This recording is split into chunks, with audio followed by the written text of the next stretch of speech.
ഞാൻ ഹോസ്പിറ്റലിൽ പോണ വഴിയിലാണ് കേട്ടോ ഉദയേട്ടൻ്റെ വീട്. ഉദയേട്ടൻ്റെ വീട്ടിലെ മുന്തിരിയാണ്. നിറയെ മുന്തിരി ഉണ്ടായിട്ടുണ്ട് കേട്ടോ. നല്ല ഭംഗിയാണ് കാണാൻ. ചില സമയത്ത് ഇതുവഴി വരുമ്പോൾ ഈ മുന്തിരിയൊക്കെ വെട്ടി കളഞ്ഞിട്ടുണ്ടായിരിക്കും കേട്ടോ. താഴെ നിന്ന് പടർത്തി വിടാനുള്ള അത്രയും മുകളിലേക്കുള്ള ഭാഗം മാത്രം നിർത്തി ബാക്കിയൊക്കെ കളഞ്ഞിട്ടുണ്ടാവും. അപ്പം ഞാൻ വിചാരിക്കുന്നത് എന്തിനാണ് അതൊക്കെ കട്ട് ചെയ്ത് കളഞ്ഞതെന്ന്.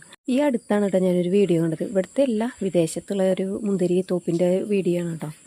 അത് കണ്ടപ്പോഴാണ് എനിക്ക് ഈ താമരയ്ക്ക് ഡോർമൻസി പീരീഡ് ഉള്ളത് പോലെ മുന്തിരിക്കും ഡോർമൻസി പീരീഡ് ഉണ്ട് എന്നുള്ളത് മനസ്സിലായത്.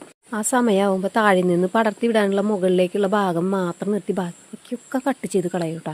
എന്നിട്ട് അത് മണ്ണിലേക്ക് കിടത്തി വെക്കും. അതിൻ്റെ മുകളിൽ ഷീറ്റിടും. എന്നിട്ട് അതിന് മുകളിൽ മണ്ണിട്ട് മൂടും കേട്ടോ. എന്നിട്ട് ഈ സമയം കഴിഞ്ഞിട്ട് അവരത് മാറ്റി വീണ്ടും പന്തലുണ്ടാക്കി അതിലേക്ക് പടർത്തി വിടും.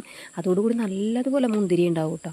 അപ്പോൾ ഇത് ഭംഗിയെ കാണാമെന്ന് അറിയോ? ഇത് കണ്ടോ, നല്ല ഭംഗിയായിട്ട് മുന്തിരിയൊക്കെ ഉണ്ടായിട്ടുണ്ട്. കുറേ ഉണ്ടായിട്ടുണ്ട്. അപ്പോൾ അകത്തേക്ക് കടന്ന് എനിക്ക് എടുക്കാനൊരു മടി. അവിടെ ആരും ഇല്ല. ആരെങ്കിലും ഉണ്ടായിരുന്നു വെച്ചാൽ ഞാൻ കയറിയിട്ട് വീഡിയോ എടുത്തായിരുന്നു.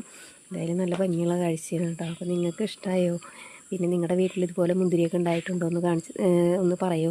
പിന്നെ ഇവിടെ ഞാനും കൊടുന്ന് വെച്ച് കുറേയൊക്കെ പിടിപ്പിച്ചു. പക്ഷേ എനിക്ക് സുഖമില്ലാതെ ആകുമ്പോഴും ഓരോ കാര്യങ്ങളൊക്കെ വരുമ്പോൾ അതൊക്കെ ഉണങ്ങി പോകാറാണ് പതിവ്. നനയ്ക്കാൻ ആരും ഇല്ലാത്ത അവസ്ഥയൊക്കെ വരുമ്പോൾ.